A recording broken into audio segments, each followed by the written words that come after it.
আসসালামু আলাইকুম, hello everyone, কেমন আছেন সবাই? আশা করি সবাই সুস্থ আছেন, ভালো আছেন। আলহামদুলিল্লাহ, আমরাও অনেক ভালো আছি। থাইল্যান্ড ট্যুরের আরও একটি ভিডিও নিয়ে আপনাদের মাঝে হাজির হয়ে গেলাম। আজকে যাব ফ্রুট মার্কেটে। ফ্রুট মার্কেটটা বিশাল বড় একটা ফ্রুট মার্কেট। ওটা মনে হচ্ছিল মেবি ওটা আড়ত মনে হয়, কারণ ওখানে অনেক অনেক বেশি বেশি ফ্রুট বিক্রি করে।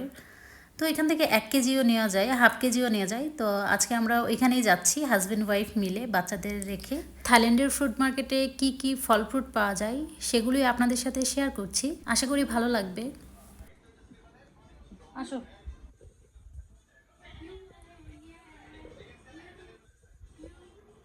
চলো। লক তো জানে ওরা। আশিপাশি লক জানে না তোমার আব্বুর ফোনের। আমরা এখন বেরিয়ে পড়ছি। তো বের হওয়ার আগে বাচ্চাদের ফোনের লকটা একটু শিওর হয়ে নিল আমার হাজব্যান্ড, তো যাতে ওরা তাড়াতাড়ি আমাদের ফোন দিতে পারে যে কোনো টাইমে। আর এদিকে আমার মেয়ে দেখেন, এই যে মেয়ে দুইটাকে রেখে যাচ্ছি। হেডফোন লাগায় দিতেছি। আর এদিকে হাজব্যান্ডকে বললাম বলো কোথায় যাবে, ও বলছে নাকলি মার্কেট, মানে নাকলি ফ্রুট মার্কেট আর কি, যে জায়গায় যাব সেই জায়গাটার নাম হচ্ছে নাকলি।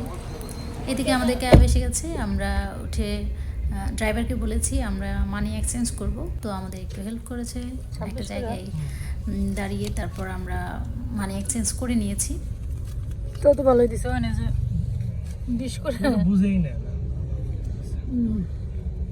মনে করতেছে যে আমরা কত বসছে 126। আমরা গুগল ম্যাপে যেই ফ্রুট মার্কেটটা দেখেছিলাম, তো এটা সেটা না, ড্রাইভার আমাদের ভুল করে এখানেই রেখে গেছে আর কি, কিছু করার নেই। তো তারপরও আছে, অনেক কিছুই আছে, তবে এখানে দামটা তুলনামূলকভাবে অনেক বেশি। যেহেতু আমাদের টার্গেট ছিল আমরা বড় মার্কেটে যাব, তো অনেক কিছু দেখে তারপর জেনে বুঝে তারপর কিনবো। যেহেতু এখানে এসেই পড়েছি, তাই ভাবলাম একটা কিছু নিয়ে যাই। তো ওকে বলছিলাম আমি চলো ম্যাঙ্গো নিয়ে নিই, কারণ ম্যাঙ্গোটা মনে হয় খারাপ হবে না। আর তাছাড়া ম্যাঙ্গোটা ওরা কেটে খাইয়ে দেখিয়ে দেয়, তাই ভাবছিলাম যে দেখে নিই। আমরা এখন এই মহিলাটার দোকান থেকে নেব আর কি।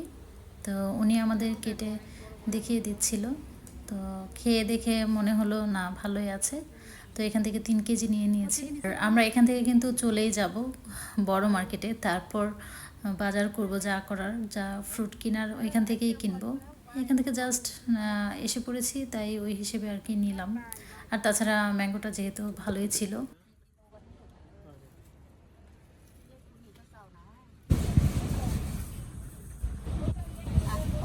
ওই দোকানে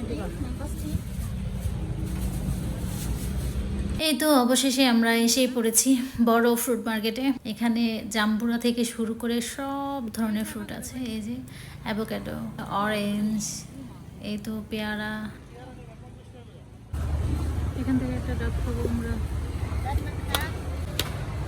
সামনে আর বিশাল বড় ফ্রুট মার্কেট। এটা মনে হয় আড়ত না, সব আছে।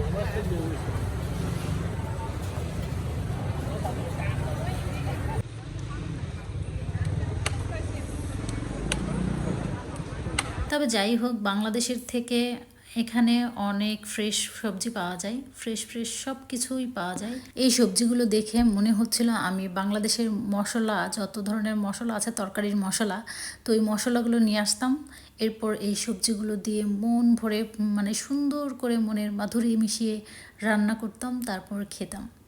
তো এখানে তো আমরা ওই টাইপের কিছু নিয়ে আসিনি, বাংলাদেশে যেই স্পাইসি মশলাগুলো থাকে আর কি, আমরা যেগুলো খেয়ে অভ্যস্ত, তো ওইগুলো তো আমাদের কাছে নাই। ফ্রেশ তো মজাই লেগেছে, বেশি একটা খারাপ লাগে নাই। আর এদিকটায় এই মেয়েটা ছোট্ট পিচ্ছি একটা মেয়ে, দেখেন কিভাবে বিক্রি করছে। ওর মা আন্টি ওইখানে বসেছিল, তো ওই আমাদের কাঁচামরিচগুলো দিল। কাঁচামরিচ আমাদের ফ্রিজে আছে, তারপরেও নিয়ে নিলাম, কারণ ওই কাঁচামরিচগুলো আসলে ফ্লেভার কাঁচামরিচের মতো লাগে না। তো এখানে একটু একটা ভেঙে দেখলাম, ভালোই ফ্লেভার আছে মোটামুটি। আর এদিকটায় দেখছেন অনেক ধরনের বেগুন, তাও আবার ছোট ছোট সাইজের। বেগুনগুলি এত ফ্রেশ ছিল, ভর্তা খেতে খুবই মজা লেগেছিল। তো আমরা এগুলো একটু বেশি করেই নিয়ে নিয়েছি, কারণ আমরা ভর্তা খেয়ে খুব মজা পেয়েছিলাম যে এই তো এটা আমাদের দেশি বেগুনের মতো লাগে, মানে বাংলাদেশি বেগুনের মতোই লাগছিল। তাই এগুলো আমরা 1 কেজি নিয়েছিলাম। তারপর আমার হাজব্যান্ড বলছিল যে না, বেশি করেই নিয়ে নাও। পরে আবার 1/2 কেজি নিয়ে নিয়েছি। মোট 1.5 কেজি বেগুন নিয়েছি আমরা।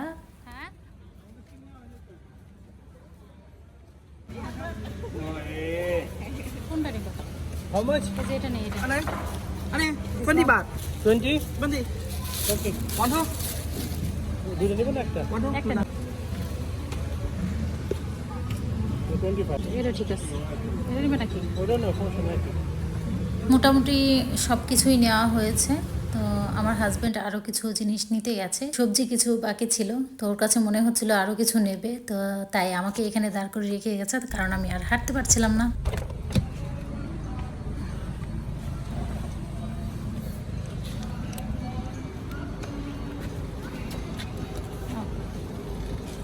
নাও, পিছনে গিয়ে নাও, আগে নামে নামে রাখো। অনেক বাজার, অনেক, এত গরম রে ভাই। থাইল্যান্ডে প্রচুর গরম, তো বাইরে বের হওয়া যায় না, ঘরে থাকতেই ভালো লাগে। এর জন্য আমরা বেশিরভাগ ঘরের ভেতরেই থাকি। বাংলাদেশেও নাকি অনেক গরম চলতেছে, অনেকেই রোদের মধ্যে ডিম ভাজি করছে। আসলে এটা কি আদৌ সম্ভব?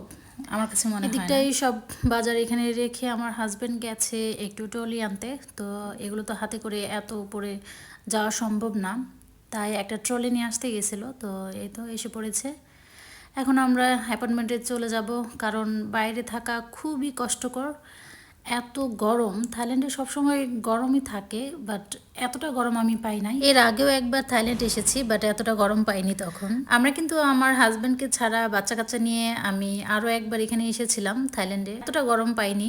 জাস্ট জানুয়ারি মাসে আসছিলাম তো, এর জন্য। তখন এসে অনেক ঘোরাঘুরি করছিলাম বাচ্চাদের নিয়ে, কোরাল বিচে গেছিলাম, এরপর হচ্ছে সাফারি ওয়ার্ল্ডে গিয়েছিলাম ব্যাংককে। তো এবার আমরা কোনো প্ল্যান ছাড়াই এসে পড়েছি। আমাদের ভিসা প্রসেসিং আসলে খুব দ্রুত হয়ে গেছে, আমার হাজব্যান্ডেরটাও হয়ে গেছে, আমাদেরটাও হয়ে গেছে। আমরা ডিসিশনটা নিয়ে ফেলেছি। আসলে ঘোরাঘুরির পর্ব তো আগেই শেষ করে দিয়েছি, কারণ বাচ্চাদের নিয়ে আমি এর আগে এসে ওদের মন মতো জায়গায় নিয়ে গিয়েছি, ঘোরাফেরা করিয়েছি। তো এবার জাস্ট ফ্যামিলি টাইম স্পেন্ড করব সবাই মিলে আর কি। যেহেতু 3 বছর পর বাচ্চারা ওদের বাবার সাথে দেখা করতে পারছে, যেহেতু 1 মাস থাকবো আমরা, এই সময়টা আর কি নষ্ট করতে চাচ্ছি না। ঘোরাফেরা করতে গেলে আমার কাছে মনে হয় কি শুধু জার্নি, জাস্ট জার্নি আর দৌড়ের উপরে থাকতে হয়। এর আগে আমি ঘোরাফেরার জন্য আসছিলাম, তো এটা আমার অভিজ্ঞতা আছে। আমি চাচ্ছি না বাচ্চা কাচ্চা নিয়ে অসুস্থ হয়ে যাই, আমি আবার একটু খুবই তাড়াতাড়ি অসুস্থ হয়ে পড়ি। এর জন্য আমরা ছোট্টখাট্ট একটা অ্যাপার্টমেন্ট নিয়ে ফ্যামিলি সবাই মিলে রান্না বান্না করে খাচ্ছি। 3 বছর পর ছোট্ট করে থাইল্যান্ডে এসে একটা সংসার পাচ্ছি আমরা, ভালোই কাটছে। Very good. Good. Solika. এই তো এদিকটায় বাসায় এসে পড়েছি। তো ফল ফ্রুট দেখে বাচ্চারা পাগল হয়ে গেছে, বলতেছে আম্মু কেটে দাও। তো রামবুটান দেখে এটাই আগে হাতে নিয়েছে ছোট মেয়েটা, বলছে আম্মু আমাকে এটা ছুলিয়ে দাও। তো ছেলে দেওয়ার পর হাতে দিয়ে বললাম খেয়ে দেখো কেমন লাগে। তো খেয়ে বলছে গুড, ভালো। এগুলো কিন্তু নিমিষেই শেষ হয়ে গিয়েছিল, কারণ এটা অনেক মজার ছিল। মেয়েকে জিজ্ঞেস করছিলাম আম্মু এটা নাম কি বলতো, তো ও বলতেছিল জ্যাকফ্রুট, মানে একটু দুষ্টামি করে বলছিল, ও জানে টেস্টটা আর কি, ও একটু ভুলে গিয়েছিল, কারণ অনেক ছোট থাকতে খেয়েছিল এটা। বড় হওয়ার পর আর কি এটা ওকে আর খাওয়াইনি। বাংলাদেশে তো এখন অ্যাভেলেবল পাওয়া যায়।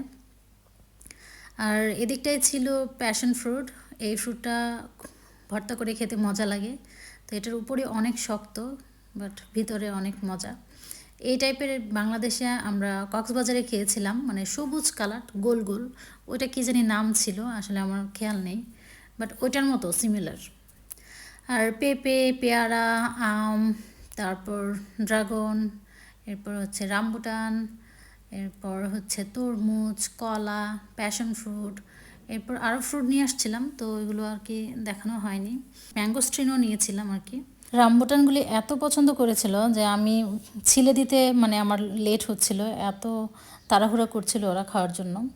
আর এদিকটায় পাইনাপেল, এটা দেখতে খুবই সুন্দর। ওরা কিভাবে জানি কাটে, আসলে হাঁসগুলি উঠিয়ে ফেলে আবার ডিজাইনটাও হয়ে যায়। আর এদিকটাই হচ্ছে বেগুন। আর এই তো আমাদের সবচেয়ে পছন্দের জিনিস, এটা হচ্ছে পুঁই শাক। দেখতে খুব ফ্রেশ লাগছে না? খুবই ফ্রেশ ছিল। তো এই পাশটাই হচ্ছে কুমড়ো। তো আজকে এই পর্যন্তই। সবাই ভালো থাকবেন। আল্লাহ হাফেজ।